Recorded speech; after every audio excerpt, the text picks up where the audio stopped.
প্রায়ই ন্যাটোর সদস্যপদ ত্যাগের হুমকি দেন মার্কিন প্রেসিডেন্ট ডোনাল্ড ট্রাম্প। এখন আবারও একই পথে হাঁটছেন তিনি। সম্প্রতি ব্রিটিশ সংবাদ মাধ্যম দ্য টেলিগ্রাফকে দেওয়া সাক্ষাৎকারে তিনি বলেন, যুক্তরাষ্ট্রের ন্যাটো সদস্যপদ পুনর্বিবেচনার ঊর্ধ্বে। ট্রাম্পের এই বক্তব্য আবারও প্রশ্ন উঠেছে, তিনি কি চাইলেই সত্যিই যুক্তরাষ্ট্রকে এই জোট থেকে বের করে নিতে পারবেন? ইরানের বিরুদ্ধে ইসরায়েল ও যুক্তরাষ্ট্রের সামরিক অভিযানে ইউরোপের মিত্ররা সরাসরি অংশ না নেওয়ায় ট্রাম্প ক্ষোভ প্রকাশ করেছেন। তার ভাষায়, এই সহযোগিতা বিনা দ্বিধায় আসা উচিত ছিল।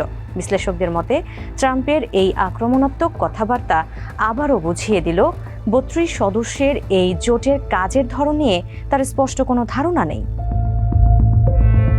ন্যাটোর ৫ নম্বর অনুচ্ছেদ অনুযায়ী কোনো সদস্য দেশ আক্রান্ত হলে তা পুরো জোটের উপর আক্রমণ হিসেবে গণ্য হয়। তবে এই নীতি কার্যকর করতে সদস্যদের ঐকমত্য প্রয়োজন। পাশাপাশি ১৯৪৯ সালের সেই চুক্তিতে কেবল ইউরোপ ও উত্তর আমেরিকার সংকটের কথা উল্লেখ করা হয়েছিল। মধ্যপ্রাচ্যের মতো অঞ্চলের সংঘাত সরাসরি এতে অন্তর্ভুক্ত নয়। তবে ন্যাটোর এই ৫ নম্বর অনুচ্ছেদ ইতিহাসে মাত্র একবারই কার্যকর করা হয়েছিল। ২০০১ সালে ১১ সেপ্টেম্বর যুক্তরাষ্ট্রের সন্ত্রাসী হামলার পর এই নীতি ব্যবহার করা হয়। ট্রাম্প প্রশাসনের অস্পষ্ট ও পরস্পর বিরোধী বার্তার কারণে অনেক মিত্রদেশ এখনও যুদ্ধের লক্ষ্য পরিষ্কারভাবে বুঝতে পারছে না। এমনকি এ ধরনের সামরিক পদক্ষেপের আগে তাদের সঙ্গে পরামর্শও করা হয়নি বলে অভিযোগ রয়েছে। ফলে একের পর এক মিত্রদেশ সরাসরি এই যুদ্ধে জড়ানো থেকে বিরত থাকছে। দ্য টেলিগ্রাফকে দেওয়া সাক্ষাৎকারে ইউক্রেন প্রসঙ্গও টেনে আনেন ট্রাম্প। তার দাবি, যুক্তরাষ্ট্র অনেক ক্ষেত্রে নিজ উদ্যোগে অন্যদের পাশে দাঁড়িয়েছে।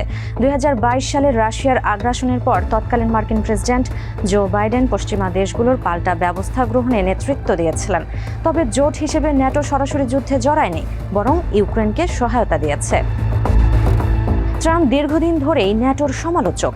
২০১৭ সালে প্রথম মেয়াদে ক্ষমতায় যাওয়ার আগেই তিনি জোটটিকে অপ্রাসঙ্গিক ও কাগুজে বাঘ বলে অভিহিত করেন। তার মতে, এই জোটের পেছনে যুক্তরাষ্ট্রকে অতিরিক্ত অর্থ ব্যয় করতে হয়। এছাড়া ২০২৬ সালে তিনি ন্যাটোকে উপহাস করে বলেন, যুক্তরাষ্ট্র যদি এই জোটের রক্ষক হিসেবে না থাকতো তবে রাশিয়া এতদিনে পুরো ইউক্রেন দখল করে নিত।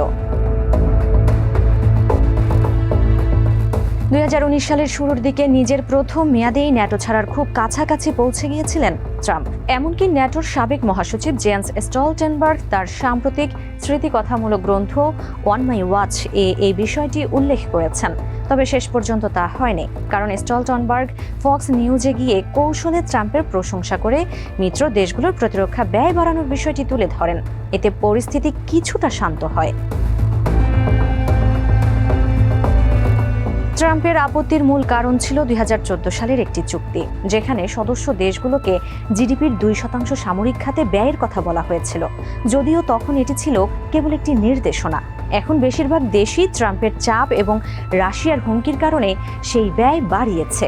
ন্যাটোর মোট প্রতিরক্ষা ব্যয়ের প্রায় ৬২% আসে যুক্তরাষ্ট্র থেকে। পেন্টাগনের সামরিক ও গোয়েন্দা সক্ষমতার সমকক্ষ হওয়া এখনও অন্য কোনো দেশের পক্ষে সম্ভব হয়নি।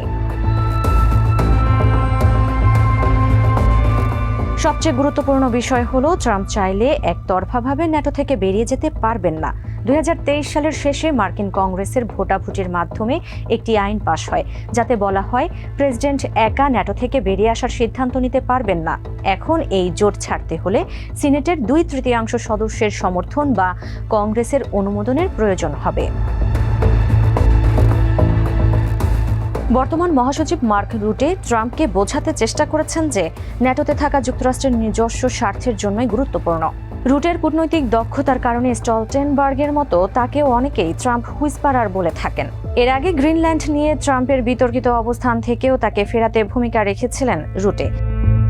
তবে ইরান ইস্যুতে ট্রাম্পকে সমর্থন দেওয়ায় আবারও সমালোচনার মুখে পড়েছেন তিনি। তবে বর্তমানে ইউক্রেন ও মধ্যপ্রাচ্যের ক্রমবর্ধমান হুমকির পাশাপাশি হোয়াইট হাউস থেকেও চাপের মুখে রয়েছে ন্যাটো।